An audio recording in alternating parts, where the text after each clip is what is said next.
If you want to grow your business, you've got to find a way to eliminate problems quickly and efficiently as they arise. Our guest today is going to get into 3 common business problems and how you can solve them. So stay tuned.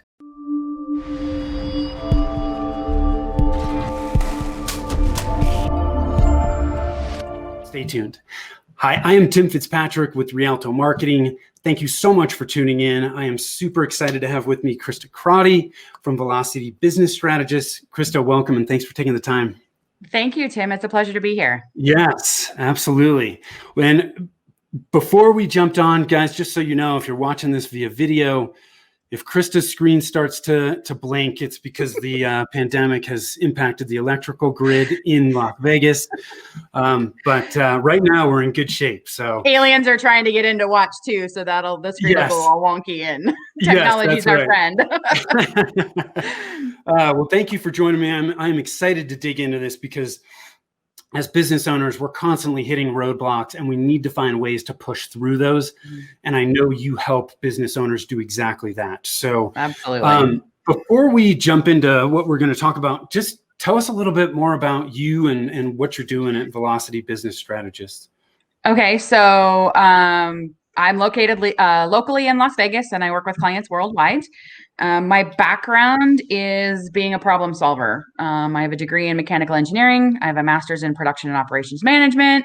I worked for a Fortune 100 company for several years and, was part of that. If anybody's ever worked for a big corporation, you go into work one day and all the titles have changed and then this gets reorganized and then that gets reorganized and then you're still doing the same job, but you've got a new title. Right. And so I learned a lot in those years at the Fortune 100 company. I learned a lot about organizational flow, operational flow, how to make things work,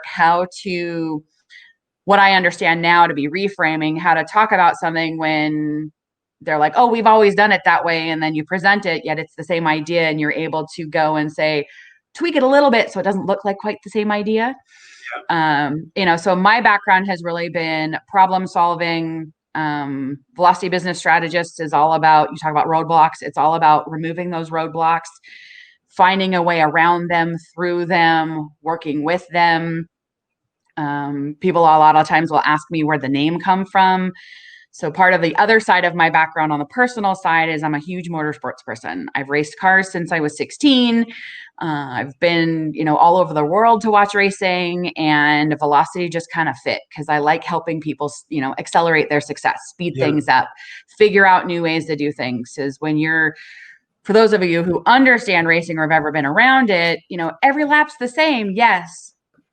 And the nuances every lap are just enough different that one little tweak will get you that much further ahead. So people always say, put her in the car for a couple of hours, go on a road trip, and she'll solve all your business problems. So, I started doing this business in this form about a year and a half ago.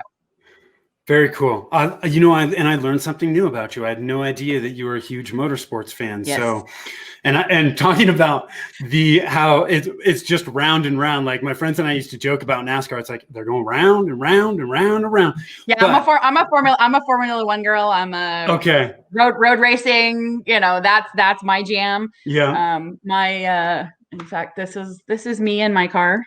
Oh, very cool. So I don't know if you can see what the I love screen it. and that. So yeah, I've run for years. I run a Formula Ford, which is a Formula 1600 cc motor. It's about 110 to 120 horsepower. It weighs 1,100 pounds with the driver, and it goes about 120, 125. Yeah, very cool. Well, hey, velocity in business is a good thing. So I think it's an appropriate name. And there's a ton of parallels between racing and motorsports and business. So yes, I'm excited to share that with your audience today. Yeah, absolutely. Well, and it's small tweaks can have a huge impact. Mm-hmm. How many times have you watched something on TV and they go in and all they do is change tires and the car goes completely sideways? That's one small change. Exactly. So I love that because it's the exact same business. So so let's jump into it. So what are these 3 common problems that business owners are experiencing, and how do you help with them? So the three most common things that I see with business owners are frustration, overwhelm, and procrastination. And a lot of times what will happen is they'll get frustrated with something. Then they'll procrastinate on doing something about it. The aliens are here visiting. Yeah, and, that's okay. And then they'll get overwhelmed, and then they are like, just throw up their hands and say, whatever, we'll just keep doing it the way we've been doing it. Or they give up and they throw the project out the window. Okay. There's a couple of ways that someone like myself, a coach, a consultant, an outside source can help. They can help you with the frustration part of it by explaining it to you in a different way. They can give you different tools and different ways to deal with whatever the problem is. The procrastination, you have a bookkeeper is probably one of the primary examples when I go into a smaller business, entrepreneur, solopreneur, and they're doing their books themselves. Yeah. That's probably one of the biggest places that I see, because you didn't get in, most people didn't get into their business to do their books, right? They're an auto mechanic who got into business to fix cars. They're a plumber who got into business to fix pipes. They don't want to work on their books. Unless, of course, you got into bookkeeping business, then that is your business. Yes. For most people, they get into digital, they get into being a digital marketer. They'll get into a direct sales company and run that like a business. They don't want to do their books. So by eliminating the frustration and the procrastination, the overwhelm, as an example of doing your own books, that opens up that much more time for someone to focus on what they truly enjoy doing in their business. One of the biggest things that I help with is, I sit down with a client either via Zoom or personally and say, okay, what do you love about what you do? What do you really enjoy doing? What gets you out of bed in the morning to get to work to do your job? And then what could you change? What would you do differently if you could? And between those two things, I help as the business crew chief, the person who kind of oversees the operation and looks at everything. We find solutions for that business owner, that professional, to do things in a better way, more efficiently, and literally change the operational flow to where the business owner gets to focus on their zone of brilliance and doing what they do best. And someone else is helping them behind the scenes, making the car run better. Yeah. So you're really helping them become, one, more self-aware, right? Absolutely. So when I experience this frustration, this overwhelm, or when I find myself procrastinating, that's a signal that there is an issue that I need to deal with here. Do you also, Absolutely. One of the things that I've had a lot of people say, or heard a lot of people say, is, to figure out how we can get in our zone of brilliance, right? We need to understand what the hell we're actually doing every day.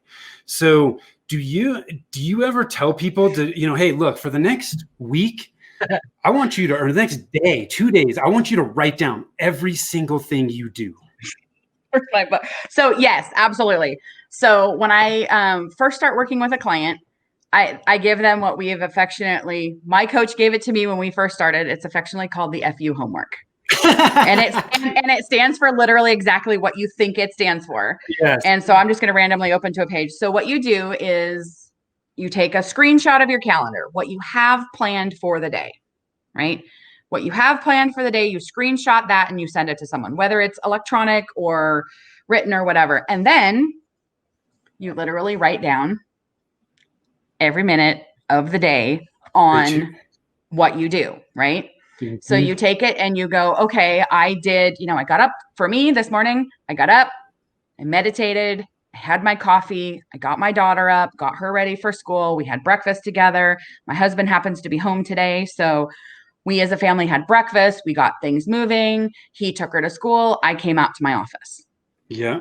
And that's, that's all written down to almost the minute. Like generally I'll kind of block things together because my notebook stays out here where I do most of my work. And then what I do when I'm working with a client is I take what they said they were going to do and what they did, and I compare them. Yeah. One of the biggest things that I see is where they avoid doing tasks that they have scheduled. And that is something that, to me, as a coach and as a consultant, it's glaringly obvious that, look, you didn't do your digital marketing. You didn't do Right. your social media, right? Let's find someone to help you with that. Yeah. You obviously avoid doing it, right? It's just like a kid avoiding cleaning their room. Right. Right. What do? They go to the path of least resistance. The kid, mom says, go clean your room. Kid goes in, 5 minutes later, they're done. And mom's going, okay, let me look. And they're like, don't look under the bed. Don't look under the bed. Don't look under the bed, because everything got shoved under the bed or in the closet or. Yeah. So really being that mirror for the client is one of the biggest keys to working for the client to effectively work with the coach or consultant and vice versa.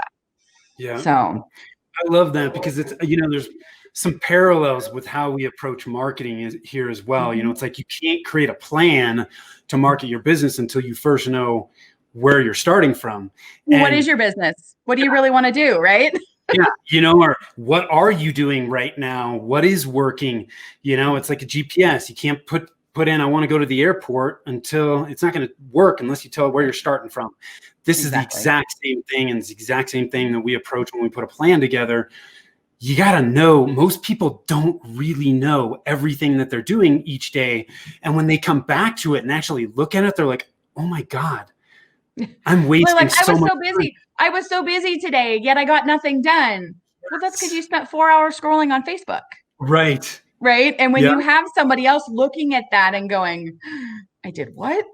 Right. I binge watched whatever series on Netflix or Amazon Prime or, Hulu, right? Next thing you know, 7 hours have gone by and you've watched the last 7 episodes of Agents of S.H.I.E.L.D., just pick one, right? It's like, oh, okay, guilty, totally guilty, by the way. Yeah, and there are times that, that I encourage my business owners and say, look, you need a break. Right. You've been working on this 24/7 for the last 3 months. When are you taking a vacation? Yeah. One of my clients right now, they're on vacation, and, good for them. They're finally able to, we've gotten it to a point where they can step away for 3 or 4 days. Yeah, they still have their phone. They still have that little bit of, I'm not really ready to let go of complete control, right? Yet they're far enough away they can't show up the next day and fix it. Yeah. So they've been able to take a step away. They're 2 or 3 time zones away right now. So one of the things that you are really helping business owners with is just getting off I call it getting off the treadmill. Mm-hmm. They're in their business, you're helping them with their operations get more efficient so that really their business isn't as dependent on them as it may have been before. Yeah. Creating a business as opposed to a job for yourself. Yes, exactly. Right. You talk about getting off that treadmill. I call it stopping the insanity. Yeah. Because really you're going to continue to do the same things over and over and over and expect different results. That's the definition of insanity, right? Yes. And being able to stick with changing something long enough for it to actually make an impact for so many people is difficult. Yeah. Well, and I think most of us got into business, started our own business because we wanted freedom. We wanted the ability to kind of pave our own path and make our own future. And yes, it can be difficult, but if you're dealing with frustration, overwhelm, and procrastination on a continual basis, it should not be that way. Mm-mm. No. And it's cyclical, right? Because what'll happen is you'll get frustrated with something and then you'll fall into procrastination. And then by procrastinating, you end up like, oh my God, this has to get done. You end up with the overwhelm. Yeah. And then you roll back right into frustration. Yeah. When you work with people, do you typically start with the business owner themselves and then it starts to migrate to the people on down the line and their systems and processes from there? Absolutely. Absolutely. Yeah. It's, so right now I'm working with a company, they have about 40 employees and started working with them about a year ago. Started with the business owner.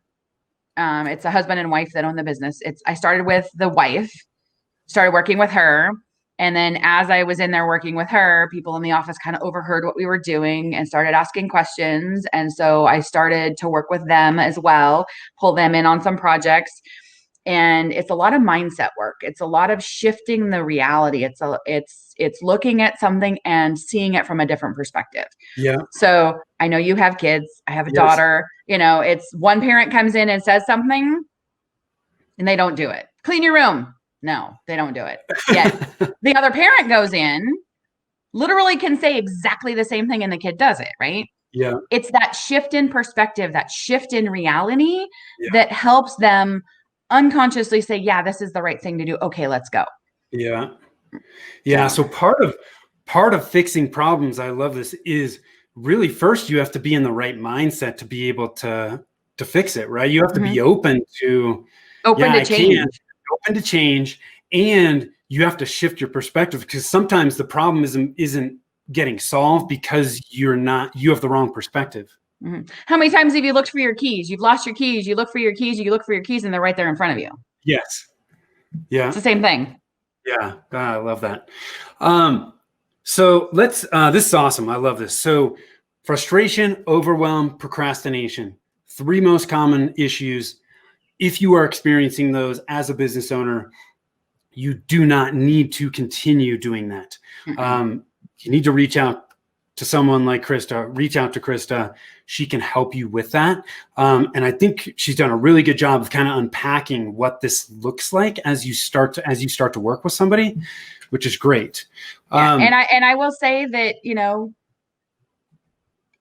there are a million different ways to work with a coach, with a client, with et cetera. And not everybody's a fit for everybody. Yes. We talked a little bit about this before we started, and, I can tell you right now, I'm not going to be everybody's cup of tea. Yeah. It's one of those things where you get to, as the business owner, the first, I think, underlying problem a lot of times, like the procrastination, the overwhelm, the frustration, that's kind of a surface level. And then we dig down deeper into it.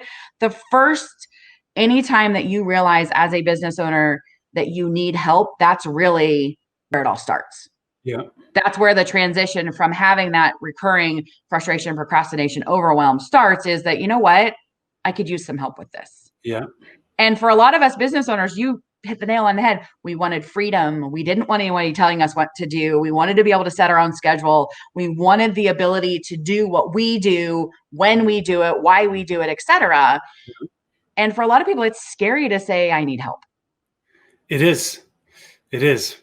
But it actually, and I've mentioned this multiple times, talking to people, is just asking for help. I used to think that it showed weakness, and it really doesn't. It shows strength. It shows strength that you're willing to be vulnerable, put yourself out there and go, you know what? Absolutely. I'm stuck. I need help. And I'm ready to move forward. I'm ready to move forward. I'm ready to grow. I'm ready to learn, one of the sayings that I've fallen in love with over the past several years is, fail fast, fail forward. Yep. Because Edison didn't invent the light bulb overnight. He invented how many different ways that it didn't work before it worked. Yes. And apparently he's going to visit us right now with my electrical issues. Yes. Yeah. No, I love that. I've always thought failure is the opportunity to begin again with more experience and wisdom. That's it. Absolutely. Absolutely.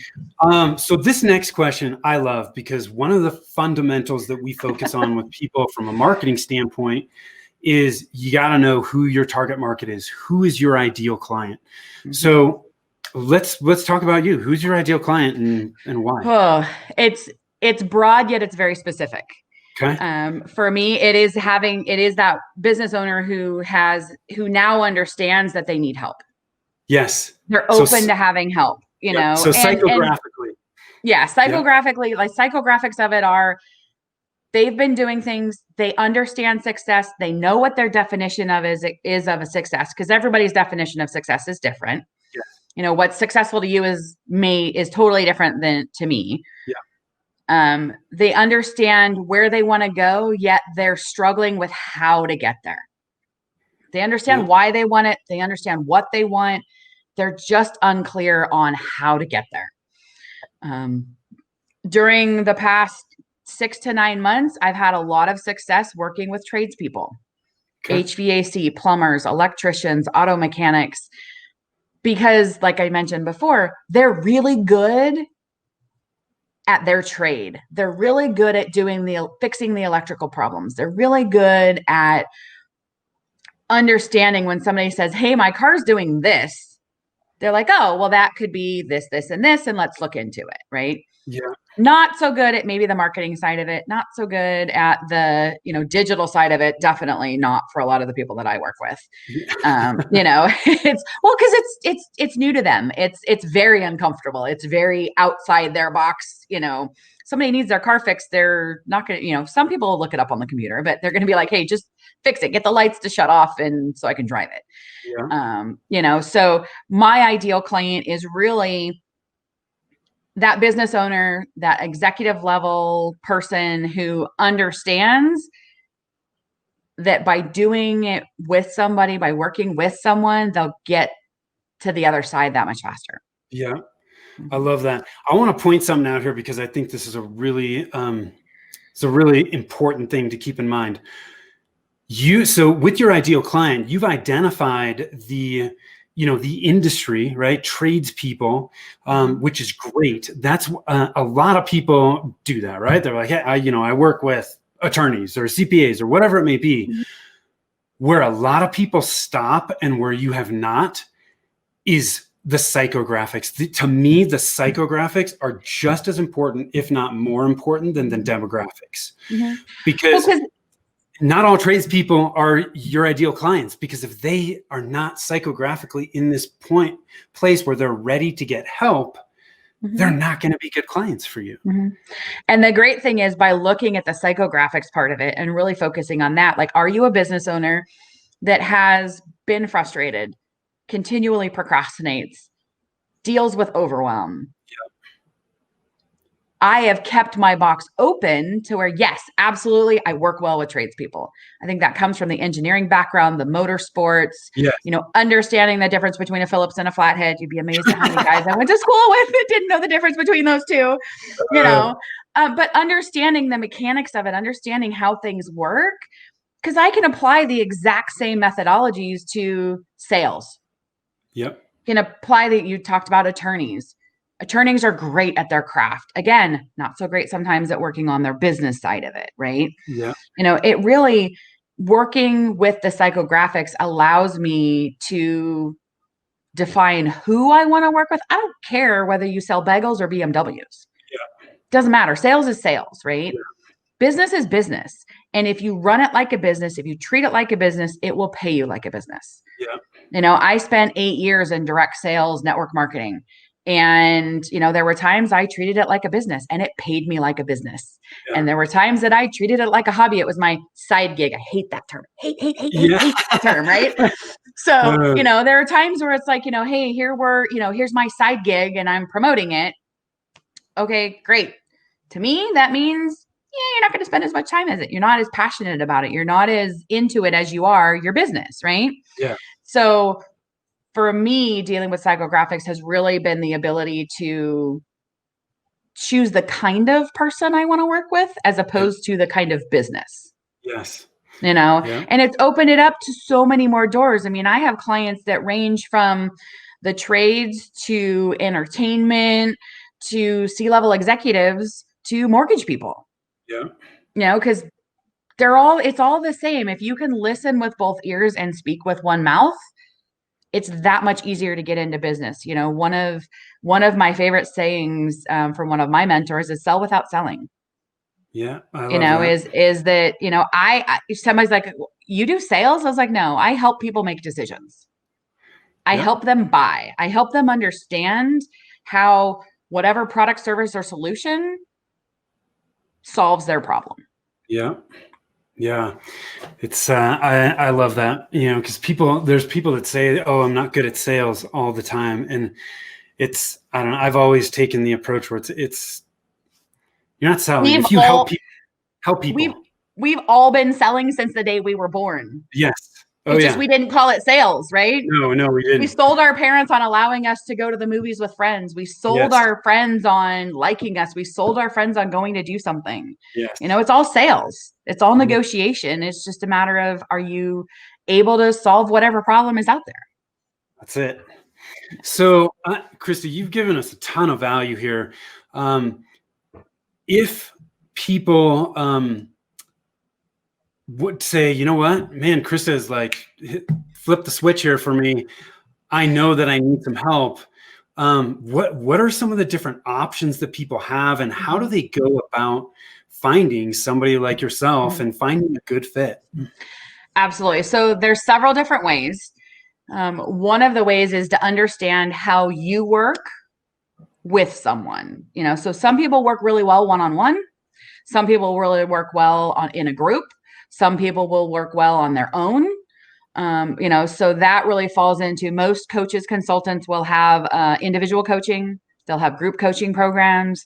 They'll have like a mastermind type setting. Some of the questions that I encourage my clients to ask are, what has worked for me in the past and what has not? And that will help you decide, or help someone decide, business owner, individual, et cetera, to help them understand, hey, look, I've tried this in the past. Maybe it was doing it on your own, right? Tried it on my own. Well, guess what? It hasn't worked.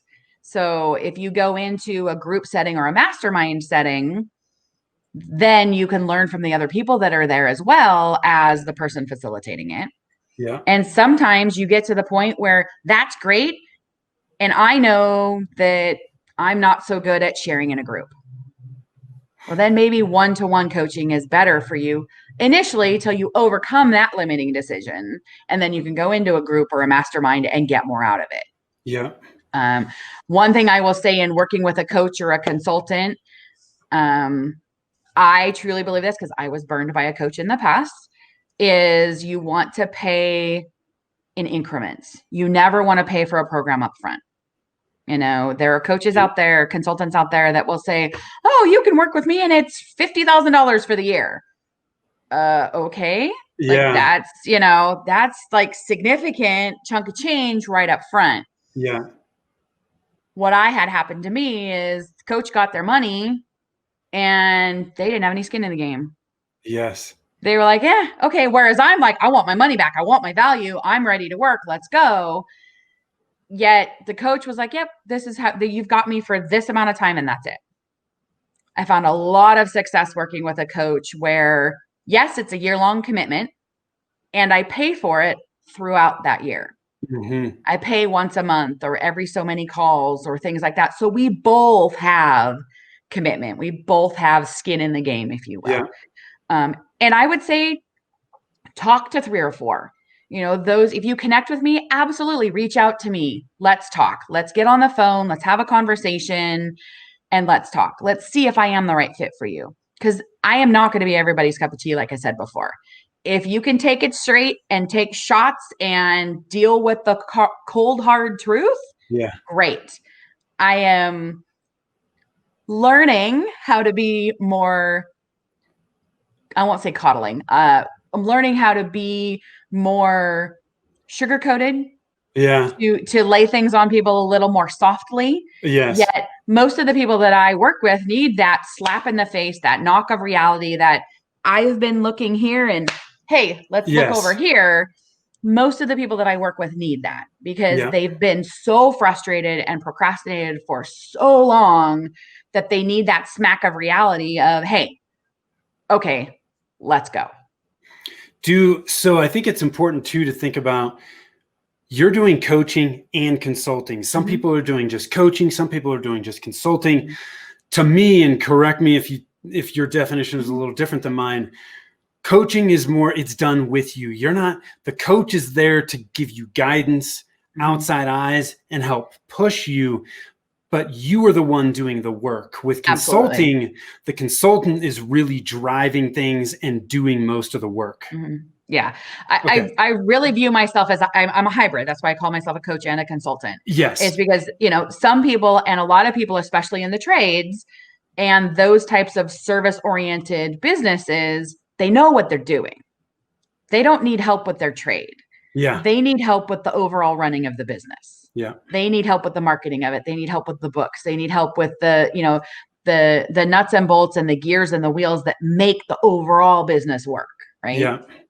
And by being a hybrid, Yes, I absolutely. And I love coaching. I love it when the light bulb goes on for somebody and they're like, oh, I get it now. Okay, cool. Let's move forward. Right. Yes. And then there's other times where you really have to push the client. And that's more of the consulting side is like, hey, I had one of my clients who was like, hey, we need to seriously look at management classes, people skill classes. And I was like, okay, well, let's sit down and talk about it. So we're going to do a little bit of one-on-one work, and then we're going to get him into some management classes because he's in a trade. He's very gruff. He's a lot more black and white, zero sugarcoating. Forget it. There, ounce of sugar in this person. To where, hey, look, do your job and do it right. Yeah. I don't care how long it takes to get it done, just to get it done. And so, needs a little softening on the people skills. So we're going to work on that. And that's something that, as I've been working with him, I've gotten to learn, hey, is he better? Like I talked about, is he better one-on-one? Is he better in a group? Is he better in kind of a mastermind? Let's learn from everybody else type setting. So it's been a really cool process to where, depending on what we're doing, he works really well in all three of those areas. So he has the skills. It's now a matter of developing them and developing his own confidence in understanding how to deal with people in a given situation. Very cool. Krista, thank you for sharing all this wisdom with us. I got a lot out of it. I know people will as well. Where can people learn more about you and what you're doing? So my website is up. So vbstrategist.com. If they would like to shoot me a text, I can send them a link to my calendar. It's my phone number, 702-677-6923. You can go on VB Strategist. There's also a link there to my calendar. There's more information there. I'm doing a couple of more blog posts this weekend. And, let me know your thoughts. Let me know your comments. I would love to just chat. And, the great thing about being a coach and being a consultant is I have a network of other professionals that I work with that, hey, if we're not a fit, I'll give you some recommendations. And there's a lot of coaches out there that won't do that. Yeah. That's something where I know and I understand and I believe that I will never be a fit for every single person out there. Every person I come across, some people won't want to work as hard as I want them to work. Yeah. Some people won't want to work at all. And then I'm like, okay, well, that's your choice. Let me know when you're ready to. And here's a couple other people that might work better for you right now. Yeah. Awesome. Well, thank you so much. Those of you that are tuning in, watching, listening, if you're struggling with the frustration, the overwhelm, the procrastination, reach out to Krista. She can help. Thank you for tuning in. I am Tim Fitzpatrick with Rialto Marketing. If you want to gain clarity on where to focus your marketing efforts right now, hop on over to our website. Go to rialtomarketing.com. That's RIALTO marketing.com. Just click on the Get a Free Consult button. I know you will get a ton of value from it and walk away knowing where you need to focus right now. Remember, marketing your business shouldn't be a challenge. All you need is a plan. Till next time, take care.